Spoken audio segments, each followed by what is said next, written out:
Qué bueno saber que están todos despiertos.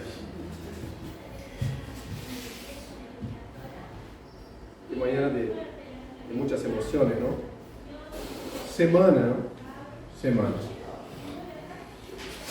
Porque vemos el cuidado, la providencia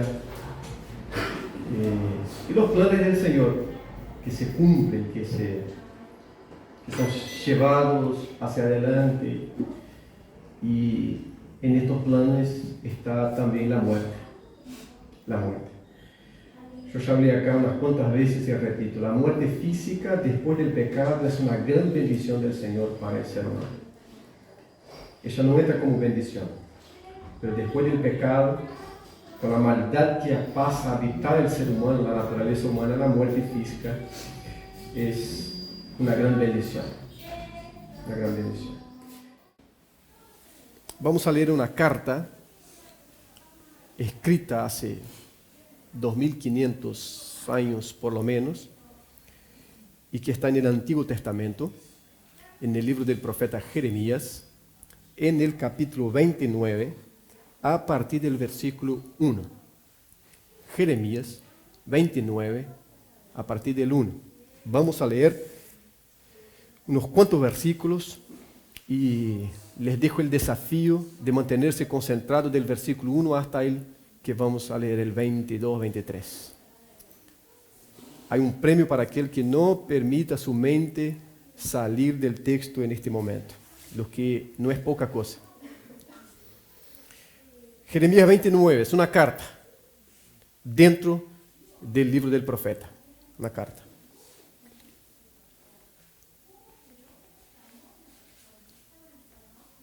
Bueno, nos dice así: estas son las palabras de la carta que el profeta Jeremías envió de Jerusalén a los ancianos que habían quedado de los que fueron transportados, y a los sacerdotes y profetas y a todo el pueblo que Nabucodonosor llevó cautivo de Jerusalén a Babilonia. Estamos hablando del año 597 aproximadamente antes de Cristo, por supuesto. Después que salió el rey Jeconías, la reina, los del palacio, los príncipes de Judá y de Jerusalén, los artífices y los ingenieros. Aquí solo nos está dando un detalle de lo que pasaba en la antigüedad cuando se llevaba un pueblo cautivo. Y en Jerusalén, específicamente en Judá, específicamente el pueblo fue llevado en cuotas.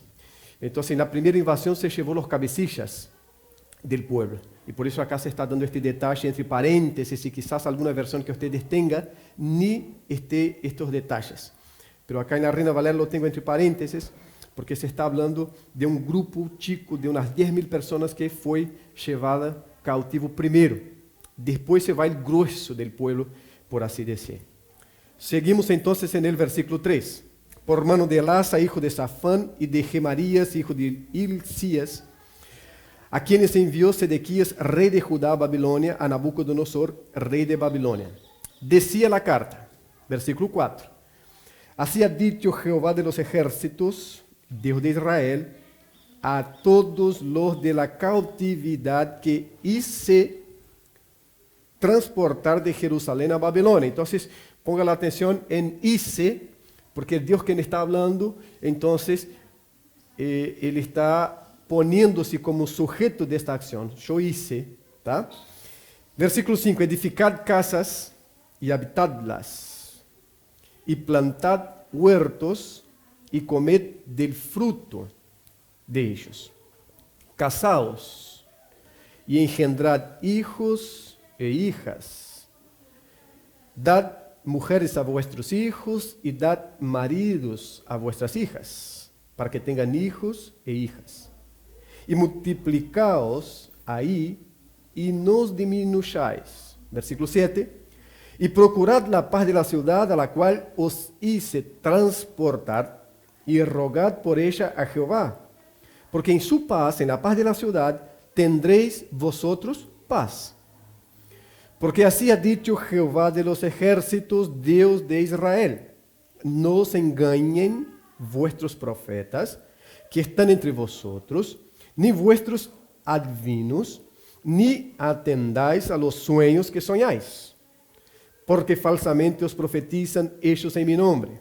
No los envié, ha dicho Jehová. Porque así dijo Jehová, cuando en Babilonia se cumplan los 70 años, yo os visitaré y despertaré sobre vosotros mi buena palabra para haceros volver a este lugar. Porque yo sé los pensamientos que tengo acerca de vosotros, dice Jehová, pensamientos de paz y no de mal, para daros el fin que esperáis. Entonces, y solo entonces, me invocaréis, y vendréis y oraréis a mí, y yo os oiré. Y me buscaréis y me hallaréis, porque me buscaréis de todo vuestro corazón. Y seré hallado por vosotros, dice Jehová, y haré volver vuestra cautividad, y os reuniré de todas las naciones y de todos los lugares a donde os arrojé. Y os haré volver al lugar de donde os hice llevar. Estamos en el 15 ahora. Mas habéis dicho, Jehová nos ha levantado profeta en Babilonia. Pero así ha dicho Jehová acerca del rey que está sentado sobre el trono de David y de todo el pueblo que mora en esta ciudad, de vuestros hermanos que no salieron con vosotros en cautiverio, es decir, los que están en Jerusalén, los que siguen en Jerusalén. Así ha dicho Jehová de los ejércitos. He aquí envío yo contra ellos espada, hambre y pestilencia, y los pondré como los higos malos, que de tan malos no se pueden comer. Los perseguiré con espada, con hambre y con pestilencia, y los haré por escarnio a todos los reinos de la tierra, por maldición y por espanto, y por burla y por afrenta para todas las naciones entre las cuales los he arrojado. Por cuanto no oyeron mis palabras, dice Jehová, que les envié por mis siervos los profetas, desde temprano y sin cesar, y no habéis escuchado, dice Jehová. Oíd, pues, palabra de Jehová, vosotros todos los transportados que envié de Jerusalén a Babilonia. Así ha dicho Jehová de los ejércitos, Dios de Israel, acerca de Acab, hijo de Colaías, y acerca de Sedequías, hijo de Maasías, que os profetizan falsamente en mi nombre. Y aquí los entrego yo en mano de Nabucodonosor, rey de Babilonia, y él los matará delante de vuestros ojos. Y todos los transportados de Judá, que están en Babilonia, harán de ellos una maldición, diciendo, póngate Jehová como a Sedequías y como a Acab, a quienes asó al fuego el rey de Babilonia, porque hicieron maldad en Israel y cometieron adulterio con las mujeres de sus prójimos, y falsamente hablaron en mi nombre, palabra que no les mandé, lo cual yo sé y testifico, dice Jehová. Amén. Hasta el 23, los que permanecieron concentrados, aleluya, gloria al Señor. Una carta dentro de la colección de escritos del profeta Jeremías. Como ya estuvimos hablando en algún otro momento, el libro del profeta Jeremías no es cronológico. ¿Tá? Hay una contraposición entre lo que es el escrito del profeta Jeremías y lo que es el libro del profeta Ezequiel. Ezequiel es cronológico. Se puede seguir una secuencia de tiempo dentro de sus profecías, con uno y otro evento quizás fuera de orden, pero casi siempre es un evento tras el otro. Jeremías no es así. Hay eventos en Jeremías que acontecieron primero, pero que están narrados, que están escritos, que están acá en el texto después, y viceversa. También acontecimientos de años posteriores que están en lugares de acontecimientos de años anteriores. El hecho es que aquí el pueblo ya está en Babilonia, ya fue invadida Judá en el año 597 para esta segunda tanda, y hace un año o dos que el pueblo ya está allá. Cuando leemos a partir, por ejemplo, de Ezequiel, vamos a ver que en Babilonia ellos tuvieron la posibilidad de construir el barrio de los judíos. A las márgenes del río Quebar, ellos construyeron su barrio, su comunidad judía. Y entre ellos, estos que fueron llevados cautivos, fueron también aquellos que desde Jerusalén ya profetizaban mentiras, enseñaban el texto torcido, más que el texto, la oralidad, no estamos hablando de un momento de escrita, estamos hablando de un momento de oralidad. Los falsos profetas, lo que después en el Nuevo Testamento pasarán a ser los falsos maestros, pero aquí hay un contexto muy fuerte de los profetas. Y están, como siempre estuvo y como siempre estará, aquellos que fueron levantados por Dios, y por tanto, habla la palabra de Dios, y aquellos que se levantaron, decidieron que iban a ser profetas, decidieron que iban a ser apóstoles, decidieron que iban a ser patriarcas, decidieron que iban a ser líderes del Señor. Y el apóstol Pablo también advierte a Timoteo que llegaría un tiempo donde esto se multiplicaría de una manera extraordinaria y que no solo se multiplicaría los falsos líderes, sino que se multiplicaría también la gente queriendo escuchar a los falsos líderes. Porque esto es muy agradable, es como la miel, agradable, ¿no? Pero casi siempre trae desgracia para la vida de uno, y cuando eso se extiende a nivel colectivo, trae desgracia a toda una sociedad, a todo un grupo, a todo un pueblo, a toda una iglesia, en fin, a todo y cualquiera que sea blanco de estas mentiras. Bueno, este pueblo está en Babilonia porque no hizo caso a la palabra del Señor. El Señor levantó sucesivamente profetas. Y esta es una queja, una denuncia del propio Cristo en el Nuevo Testamento, que dice: yo envié profetas y más profetas, y ustedes asesinaron a todos, vuestros padres asesinaron a todos. Y estos profetas tenían la misión de advertir al pueblo. Esta es la función del profeta en el Antiguo Testamento. En primer lugar, era levantado por Dios. ¿Por qué? Porque el oficio, el trabajo del profeta era pesado. Porque involucraba confrontar al ser humano en su pecado. Pero confrontar desde el rey hasta el menor en el estatus social del pueblo. Y esto generaba para los profetas de Dios cárceles, generaba, como pasó con Jeremías. Jeremías tuvo la misión de ir en el templo donde acontecía lo que debería ser la adoración, no era adoración a Dios más, y desde la puerta del templo tener que denunciar a los líderes que allí estaban adorando. Hablamos ahí del capítulo 7, por ejemplo, del mismo libro de Jeremías. Cuando Jeremías es enviado, el Dios lo envía a la puerta del templo. Es una contradicción enorme, parece, ¿no?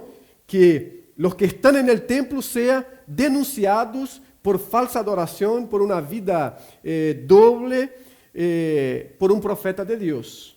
Y la denuncia era sencilla: mira, ustedes están acá, levantan las manos, guardan el día de reposo, no comen el chancho, ni el chorizo, y ni la panceta, pero son adúlteros, son asesinos, derraman sangre, no atienden a la viuda y no dan apoyo, conforto, reciben al huérfano y al extranjero.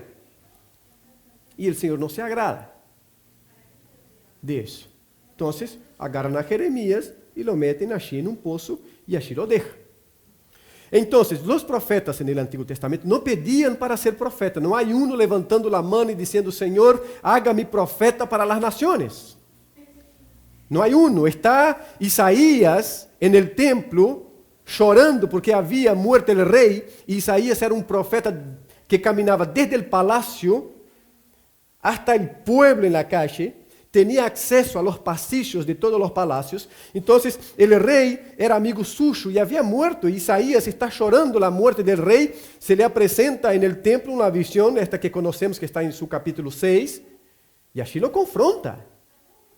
Lo confronta. Hay um acto muito simbólico, muito importante de queimar os lábios, como que queimando o pecado. E logo na confrontação, mira, a quem eu vou enviar? Uma pergunta esta assim, muito retórica. ¿Por quê? Porque não há nadie mais no templo, está Isaías.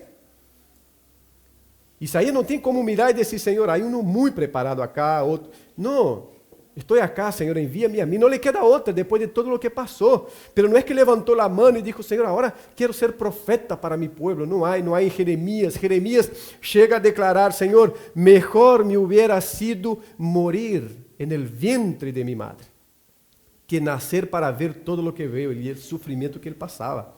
Há outro que disse, mira, eu não sou nem profeta, nem hijo de profeta, e não vengo de nenhuma escola de profetas, porque havia as escolas de profetas. Não vengo de nenhum, eu estava no campo, trabalhando na terra e cuidando do ganado, e o Senhor se apresentou a mim e me chamou para ser profeta. Eu não pedi para ser. Não há no Antigo Testamento, de los profetas de Deus, que levante a mão e diga, eu quero ser profeta, Senhor. Há hoje bastante. Pero en el Antiguo Testamento no hay uno que levante la mano y diga, yo quiero ser profeta. A Ezequiel, Dios lo puso para cocinar su comida con estiércol. ¿Por qué? Porque la vida del profeta también era un mensaje.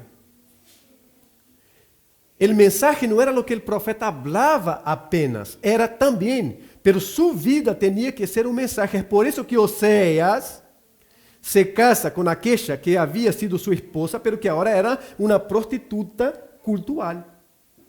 Deus lo envia a uma plaza pública, porque possivelmente já la haviam desechado desta prostituição religiosa, cultural, que era muito comum tanto acá em Jerusalém, no mundo de Israel, como no mundo griego.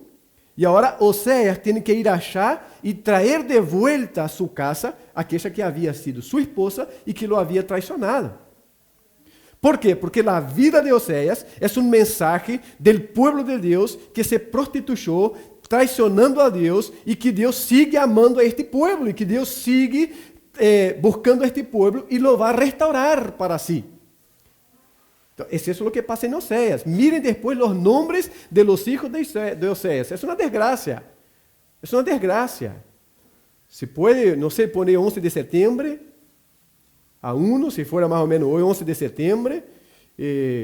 Chernobyl, seria mais ou menos essa, os nomes de los, porque tem que ver com a situação, e os profetas eram isso. Sua vida era mensagem. Cada um lo mirava e decía, acá algo está pasando. Cualquiera de ellos, Jonás, Ezequiel, ni que hablar, ¿tá? Su vida era un mensaje. Por eso ellos no levantan la mano y dicen, Señor, acá estoy, úsame. No, era pesado, un ministerio pesado. Pero había muchos falsos profetas. Los falsos profetas son aquellos que encontramos también en Jeremías, capítulo 7, y otros capítulos, que veían la desgracia del pueblo, el pecado carcomiendo el alma del pueblo, y decían, paz, paz, todo va a estar bien. Todo va a estar bien. Son los falsos maestros que Pablo dice que va a estar hablando y la gente le va a gustar escuchar porque paz, paz.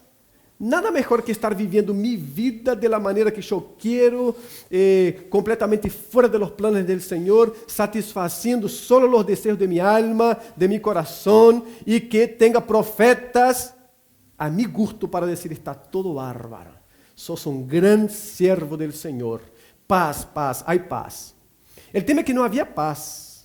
El tema es que los profetas verdaderos estaban anunciando que vendría un pueblo pagano y iba a invadir Jerusalén, porque Judá, el reino del sur, porque el reino del norte ya se había marchado en el año 722 a.C., já se havia ido a la cautividade. Então, agora está o reino del sur, que tuvo casi 200 anos para mirar o exemplo de la nación, ou de las tribus, que estamos falando de tribus, las 2 ou 1,5 que quedou acá em Judá, e as outras 10 que quedaram en el reino del norte, com Samaria como capital, a última capital. Tuvieron casi 200 anos para mirar, ver o exemplo e dizer, temos que arrepentirnos, Y no hicieron nada. Y siguen los profetas profetizando y diciendo, la cosa está mal. Mira que así no dá. No dá para asesinar y sin arrepentirse ir a adorar al Señor, como si nada hubiese pasado. No dá para adulterar, no arrepentirse e ir a cada sábado, en el contexto achá, adorar al Señor como si nada hubiese pasado. Não dá para viver de qualquer maneira e aparecer na igreja todos os domingos, pensando que está todo bem, sem arrepentir-se, sem pedir ao Senhor que lo convierta de seus malos caminhos, sem rogar ao Senhor que sondeie o coração. Não pode. E os profetas verdadeiros diziam isso: está todo mal, não está bem. Ustedes estão fora del mandamento, de la palavra, de lo que o Senhor dijo. E ellos não cresceram. Em primeiro lugar, porque havia o sentimento del pueblo exclusivo de Deus. E para este pueblo rescatado, com uma história tremenda, com mar que se abre, com comida que cai del cielo, com coluna de fogo, coluna de nuvem, para proteger del dia e de la noche, e todo isso, este pueblo disse: jamás um pueblo pagano, como ser Babilônia, vai ser de nós escravos. Somos o pueblo del Senhor. Lo mismo que passa no Novo Testamento, quando os fariseus e líderes religiosos assim diziam: nós somos hijos de Abraão. Hablaram com o próprio Cristo. Que nos venís a ensinar? Juan capítulo 8, principalmente, quando Cristo termina dizendo: ustedes são hijos de quem? Del diablo. ¿Por quê? Porque as obras que ustedes practican são obras del diablo. E hijos a Abraão, Deus pode generar destas pedras. E termina dizendo: hijos de Abraão são todos aqueles que vivem na fé de Abraão. Porque Abraão não foi, aí entra Pablo dizendo toda a doutrina da justificação por la fé, porque Abraão não foi justificado por obras, foi justificado por fé. Ele cresceu e isto lhe foi imputado como justiça. Como justiça. O povo é levado cautivo por voluntad del próprio Senhor, ou por ação, porque a vontade del Senhor era o arrependimento, pero por ação del próprio Deus. Por isso ele disse: yo hice, não é aquele rei em si mesmo, achá de Babilônia. Não, Deus usou a este rei de Babilônia para levá-lo cautivo, porque Deus estava trabalhando em seu povo, e está já há um ano ou dois. E Jeremias escreve a carta a partir do mandamento do Senhor para este povo cautivo. E a carta, o contenido general, não vamos a volver versículo a versículo, o contenido general é uma advertência a que o povo viva a vida. Viva a vida. ¿Por quê? Porque o povo, pensou que estava aqui para turismo.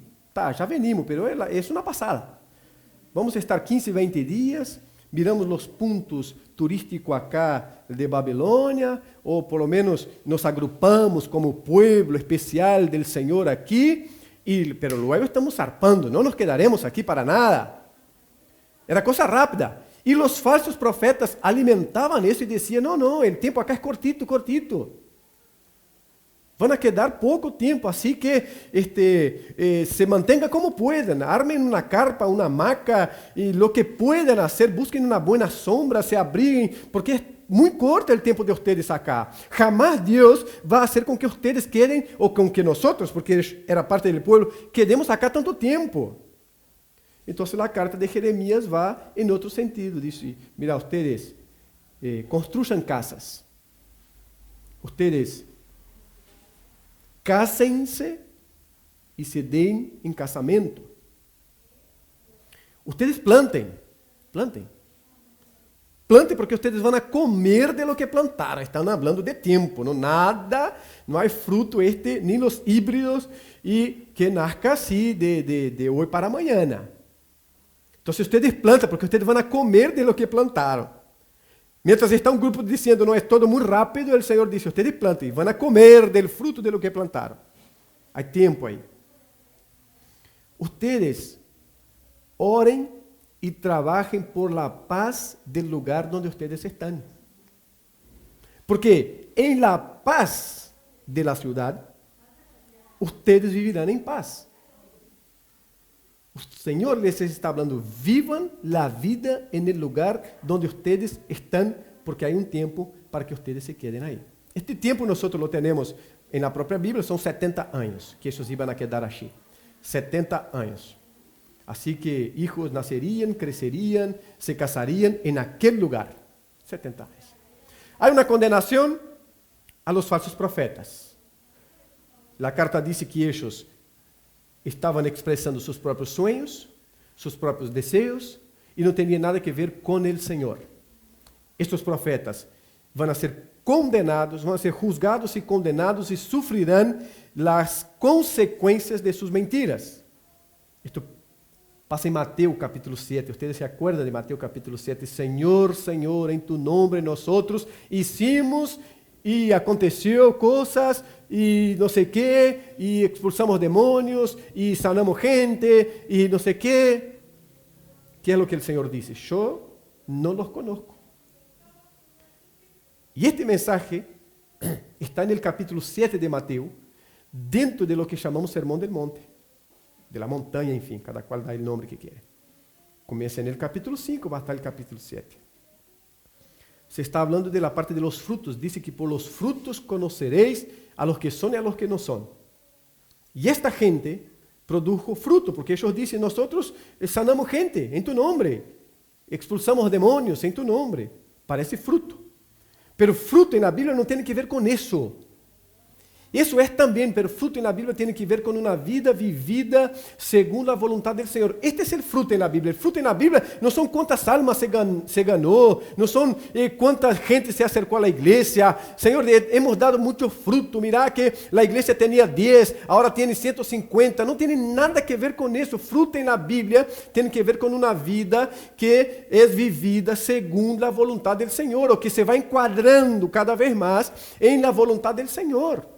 Esta es una ilusión de cuántos frutos ha dado, porque fruto en la cabeza del creyente por muchos años fue eso. ¿Cuántas almas ganaste para Cristo? ¿Cuántos ya bautizaste para Cristo? Esos eran los frutos. Eso no es fruto. Fruto es la obediencia. Entonces la obediencia es la predicación del Evangelio. En la predicación del Evangelio persona se convierte. Pero el fruto es la obediencia, no es la conversión en sí. Este es fruto del Espíritu, porque es el Espíritu que produce conversión. Entonces, hay una condenación a los falsos profetas. Jeremías dice, todo esto va a terminar. Y los que quedaron en Jerusalén, porque algunos resistieron y se quedaron en Jerusalén. Y en el plan del Señor no era Jerusalén, el tratamiento del Señor con ellos es en Babilonia. Entonces hay una condenación hacia ellos también. Luego, en la descripción misma de la carta, llegamos al versículo 11, que es uno de los versículos 11, 12 que más se usa, que es, porque yo sé los pensamientos que tengo acerca de vosotros. ¿No? O los planes, algunas versiones dicen, yo sé los planes que tengo acerca de vosotros. Dice Jehová, son pensamientos de paz y no de mal, para daros el fin que esperáis. Entonces conecta con el sometimiento a los planes del Señor. Él entonces conecta lo que viene con el sometimiento a los planes del Señor. ¿Tá? Yo sé los pensamientos que tengo sobre vosotros. Y es un pensamiento de paz.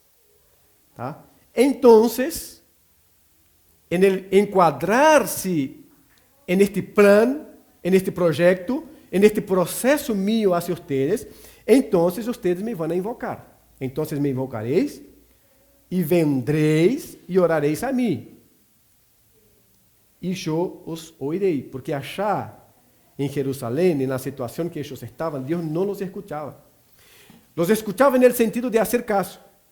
Por supuesto que Dios escucha todo, lo que hablamos y lo que no hablamos. Pero el escuchar es el sentido de hacer caso, es el sentido de atender. Entonces, Dios dice, en este proceso, ustedes van a venir a mí. Ustedes se van a dar cuenta del mal que cometieron. Van a venir a mí. Una vez que vengan a mí en arrepentimiento, yo os oiré. E aí ustedes me vão a buscar, versículo 13. E ustedes me vão a encontrar, não? E me buscareis e me achareis. Por quê? Porque me buscarei de todo vuestro coração. Já não será uma búsqueda superficial, a búsqueda de alguém que vive a semana como quiere e o fim de semana se convierte em santo, que era o que passava com eles. Por supuesto que isto já não passa mais, mas aqui passava com muita frequência. E tem que ver com isto, vivir a semana como quiere, como deseja, em vida destroçada, conscientemente por el pecado, cometendo absurdos e, fim de semana, convertir-se em santo.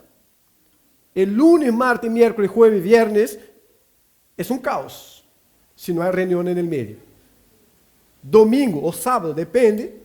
Ustedes sabem que eu sou um pouco adventista e um pouco batista, então, domingo ou sábado, estamos aí entre os dois. Aí é santo. O Senhor disse, desta maneira não escuto, e não los escutei, por isso estão no cautiverio. Agora, quando parte este processo, ustedes me vão a buscar e me vão a encontrar, porque ustedes me vão a buscar de todo o coração, não como gente perfecta, não é assim que diz o Senhor, não me vão a buscar como gente perfecta, porque passaram 70 anos sendo tratados por el Senhor. Não, ustedes me vão a buscar de todo o coração. Há uma diferença enorme entre buscar a Deus como gente perfecta, porque não há quem lo busque como gente perfecta, pero buscar a Deus de todo o coração.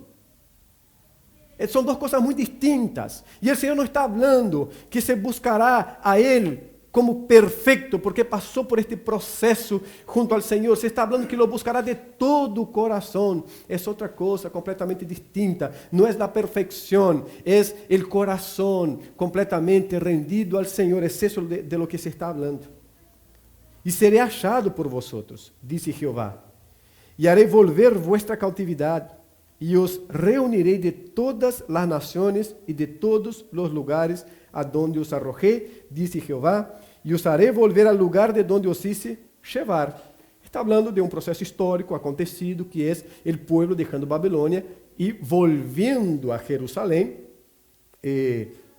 luego depois de cumpridos os 70 anos. 70 anos e não as 70 semanas de Daniel, que também são duas coisas distintas. Estamos falando de 70 anos. Se cumpriram os 70 anos, o povo, então, não em sua totalidade, porque alguns, tal como passou com os judíos depois, no mundo romano, algunos, grego romano, não, alguns já se haviam hecho a vida fora de Jerusalém e não quiso retroceder. ¿Tá? Pero vuelve o povo. Es el propio rey, Dios que usó el rey para llevar el pueblo cautivo, después va a usar otro rey para traer el pueblo o para permitir que el pueblo volviera a Jerusalén. Punto. Aquí es más o menos un resumen de lo que estamos de esta carta. Hay muchas otras cosas, pero de esta carta, del contexto aquí de Jeremías y de todo lo demás. Yo quiero solo marcar algunos puntos importantes. En primer lugar, Dios tiene un plan. Es eso. Dios tiene un plan. Esto es importante porque la costumbre nuestra acá, se la arreglamos sobre la marcha. Hablamos siempre, ¿no? Se la arreglamos sobre la marcha. Vamos aprendiendo en el camino. ¿Cuántas cosas vamos aprendiendo en el camino acá como iglesia, comisión directiva? Vamos aprendiendo en el camino. Aprendimos poquito todavía, pero vamos aprendiendo en el camino. Cómo vivir en comunidad, estamos aprendiendo en el camino. Nos lastimamos unos a los otros, y no son pocas las veces que hacemos eso, y también nos abrazamos unos a los otros, y también nos emocionamos, aprendiendo en el camino, estamos aprendiendo en el camino, vamos construyendo algo según caminamos. El Señor no. El Señor tiene un plan desde siempre, porque hablar de tiempo con el Señor es solo una cuestión de entendimiento nuestro, no para el Señor. El Señor, ya hablamos acá, está fuera del tiempo, es fuera del tiempo. Entonces, el Señor tiene un plan desde siempre y Él no se lo está arreglando en el camino. Esto es muy importante para el creyente. Dios no está construyendo un plan en el camino. Dios no se va dando cuenta de algo que Él se había olvidado allá atrás y ahora Él se dio cuenta y menos mal que hubo las condiciones necesarias para que Él hiciera los arreglos que se necesitaba. Esto no pasa con Dios, esto pasa con nosotros, esto pasa en el ámbito de una empresa que se proyecta, que hace un plan hacia allá pensando en esto y en aquel otro, pero en el camino no se da cuenta de que hay que hacer cambios, hay que mejorar el plan, hay que cambiar el plan y las circunstancias permiten que lo cambie o no, y ahí hace los cambios. Con Dios no pasa eso. Dios tiene un plan desde siempre y este plan se viene cumpliendo. Vamos a leer dos textos. Uno está en 1 Pedro 1:20, el otro en Apocalipsis 13:8. 1 Pedro 1:20 nos dice lo siguiente. 19 y 20. Pedro está hablando del material con el cual fuimos comprados. O que no fuimos comprados con material perecedero. La idea es más esa que la otra. Y dice, sino con la sangre preciosa de Cristo, como de un cordero sin mancha y sin contaminación, ya destinado desde antes de la fundación del mundo, pero manifestado en los postreros tiempos por amor de vosotros. Un plan, estamos hablando, Dios tiene un plan y Dios no se lo arregla en el camino.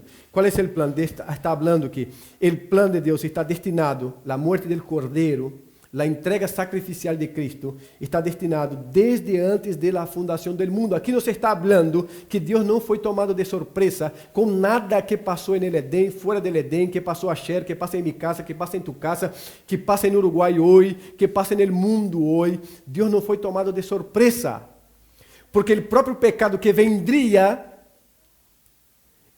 en la eternidad de la Trinidad, la solución ya estaba. Porque lo que se está hablando es que el Cordero es ofrecido en sacrificio antes que el pecado aconteciera. Porque si Él fue ofrecido antes de la fundación del mundo, cuando entró el pecado en el mundo, el Cordero en la eternidad de Dios, de la Trinidad Divina, ya se había ofrecido en salvación. No hay sorpresa. No hay plan B. Como casi sempre solemos imaginar en el Edén, hubo un plan B, porque el plan A, ¿cuál era? Que Adán y Eva obedecieran para siempre y no hubiese problema. Pero metieron la pata, entonces hay que entrar el plan B. ¿Y el plan B cuál es? Es el Cristo, el Cordero. Pero el texto nos dice otra cosa, que el Cordero, en primer lugar, se ofrece en sacrificio.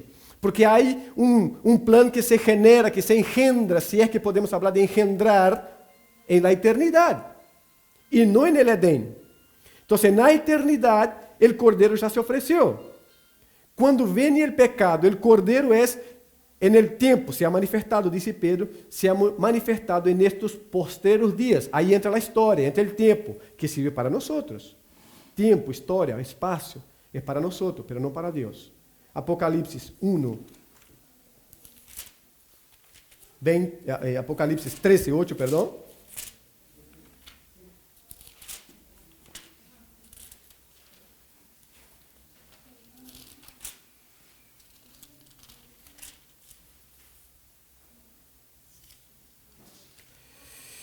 Y lo adoraron todos los moradores de la tierra, cuyos nombres no estaban escritos en el libro de la vida del Cordero que fue inmolado desde el principio del mundo. Allá Pedro nos dice desde antes de la fundación y aquí Juan nos dice desde el principio. La idea es solo decir así, el plan de Dios no fue construido en el camino, Dios no se lo está arreglando en el camino, el plan de Dios es eterno. Lo que está pasando es que Dios está conduciendo su plan hacia el fin que Él planificó desde antes de la fundación del mundo. Y esta carta, lo que leímos, lo que hablamos aquí, no es nada fuera de los planes de Dios. No hay nada de sorpresa aquí para Dios. Entonces, Dios tiene un plan. Segundo lugar, el plan de Dios es perfecto. Es perfecto. No es un plan más o menos. Y no es un plan que depende de circunstancias, porque en el espectro humano los planes dependen de circunstancias. Los planes dependen de que esto también acontezca y aquel otro acontezca. Hay una conjuntura de factores que deben acontecer para que un plan salga bien ejecutado o se cumpla tal como se planificó. El plan de Dios no depende de circunstancias, porque las circunstancias las genera Dios y Dios las controla todas. Entonces no depende de ninguna circunstancia. Por eso es un plan perfecto. Tercer y último lugar. Este Deus que tem um plano, este plano que é perfeito, é levado a cabo por processos que duelen, que não entendemos, que lastimam bastante a nós seres humanos. Aqui está um grupo cautivo em Babilônia. Nadie pede para si ser levado cautivo. Nadie pede para si, Senhor, póngame en la cárcel para poder ser tratado por ti, para poder tener mi carácter moldeado según tu voluntad. Este pueblo está allí en Babilonia porque Dios lo condujo a Babilonia y este conducir de Dios del pueblo a Babilonia está dentro de su plan y su plan es perfecto y por eso se va cumpliendo. Ahora, el pueblo en sí no lo entiende. ¿Cómo pasa con nosotros? ¿Cómo pasa con nosotros? No entendemos una cantidad de cosas que pasan en nuestras vidas, en el lugar donde vivimos, en los países, en las naciones, en las casas blancas, rosadas, en los palacios de alvorada. No entendemos muchas de las cosas que pasan, por qué pasan, hasta dónde llega, hasta dónde deja de llegar. No compreendemos la enfermedad, por qué y no por qué. No comprendemos la muerte tan temprana, de alguna manera, o por lo menos nos quedamos preguntando, Señor, ¿por qué duele tanto? Que uno sigue cuestionando. No comprendemos. Lo que tenemos que estar seguros es que Dios está conduciendo su plan perfecto hacia su voluntad, hacia el lugar que Él quiere conducir. Y en el final todo terminará bien. Todo terminará bien. Por supuesto que entre el final y el proceso sufrimos el dolor de las cosas incomprensibles. Sufrimos el dolor de las cosas que lastiman. E sofrimos por nossa fragilidade, e sofrimos por nossos pecados, e sofrimos por nossas limitações de compreensão, e sofrimos porque os pensamentos de Deus estão muito por encima de nossos pensamentos. Por uma série de questões, nós sofrimos no processo. Agora, é menos doloroso, lastima menos, quando nós temos interiorizado que Deus está conduzindo su plan perfeito hacia su voluntad perfecta e todo lo que está passando está bajo el control del Señor. No hay nada que el Señor no tenga el control. Nada que el Señor no tenga el control. Y Dios está conduciendo la historia como Él quiere. Esa historia tendrá el fin que Dios quiere. Y este fin que Dios quiere incluye a todos sus hijos participando de la boda del Cordero con Él. Nosotros, el primer visita a nuestra Pocho que fuimos Enrique y yo, y todavía pudimos hablar, y él también habló, ya con mucha debilidad, pero habló. Al salir, bueno, tanto nosotros como la familia ya nos habíamos dado cuenta de lo que estaba pasando, pero a un modo de consuelo o algo así, o de broma casi, dijimos, te estamos esperando para comer un cordero. Un cordero. Y nos fuimos. Por supuesto que acá ya no comeremos el cordero, pero con él, nosotros y todos, participaremos de la boda del cordero. Estaremos juntos en las bodas del cordero. ¿Por qué? Porque en primer lugar, el Cordero de Dios que fue inmolado antes de la fundación del mundo, me miró a mí y miró a ustedes con gracia y con misericordia y nos rescató de las tinieblas y nos puso en su luz. En segundo lugar, porque este Dios, Padre, que entregou a su Hijo em sacrifício sustitutivo por nosotros, está conduzindo essa história oscura, negra, gris, incompreensível para nosotros a um fim que Ele deseja. Em terceiro lugar, porque el Dios que está conduciendo esa historia jamás perdió el control de todo lo que está pasando. Y en cuarto lugar, porque por su gracia participaremos del fin feliz o completo que Dios tiene planificado desde la eternidad.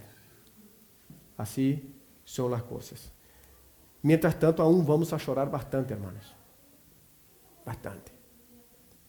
Mientras tanto, seguiremos lastimándonos unos a otros.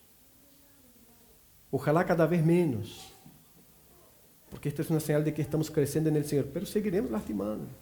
Nos lastimamos en familia, fuera de familia, entre amigos, fuera de amigos. Y como comunidad nos lastimamos. Nos lastimamos. Mientras tanto, seguiremos muchas veces preguntando por qué. O por qué no. O por qué sí. Ahora, nos da consuelo la seguridad de saber que el Señor sabe lo que está haciendo. Y perteneciendo a Él, por su gracia, disfrutaremos un día del final completo, perfecto del plan del Señor sobre toda la historia con H mayúscula. Y es así, no sabemos cuándo, pero vamos a disfrutar en el nombre de Jesús. Amén. Amén. Oramos, terminamos esta parte y luego seguiremos con la cena. Gracias, Padre, te damos en esta mañana por tu palabra, Señor, y gracias te damos, Señor, porque en los caminos oscuros y los procesos oscuros para nosotros aquí en la tierra, tenemos la confianza, la seguridad y el consuelo de saber que para ti nada está oscuro, Señor. Que nada huye a tu control. Y aunque nos preguntemos y nos cuestionemos, o preguntemos y cuestionemos a los eventos y a los hechos, sabemos que tú estás controlando todo. Y que el final tendrá la perfección impresa de tu plan perfecto, Señor, en Él. Y sabemos, oh Dios, que nosotros, aún en toda nuestra debilidad y nuestras limitaciones, participamos, oh Padre, como gente salva por ti, de este plan perfecto tuyo, oh Padre. Y con los dolores naturales de una caminata, oh Dios, en un mundo caído y como seres también caídos, algunos regenerados y otros no, nosotros en tu gracia, Señor, participaremos de las bodas del Cordero, glorificando y exaltando a tu nombre por tus maravillas y por tus grandes obras entre nosotros, oh Dios. Mientras tanto, oh Padre, fortalezca nuestro caminar, fortalezca nuestro espíritu, fortalezca, Señor, nuestra fe, fortalezca, Señor, nuestras seguridades y las inseguridades también, Señor, sobre la fe, y no son pocas. Así, Señor, que conduzca a cada uno de nosotros en tus caminos, y cada día en obediencia a ti, Señor. Ayúdanos a liberarnos de aquellas cosas que no te glorifican, ir asumiendo, oh Padre, tu verdad y tu querer para nuestras vidas, para nuestras familias, para nuestros hijos, nietos, hermanos, amigos y para esta comunidad, oh Padre. Sana a cada uno de nosotros en lo más íntimo de nuestro ser. También sana a aquellos que están enfermos, oh Padre. Conviértanos a ti cada día. No es que te pedimos que nos justifique porque este es un acto y fue hecho en Cristo Jesús, pero conviértanos de nuestros malos caminos cada día a ti, Señor, para glorificar cada día más a tu nombre santo y poderoso. Te alabamos, oh Padre, en el nombre de nuestro Señor Jesucristo. Amén.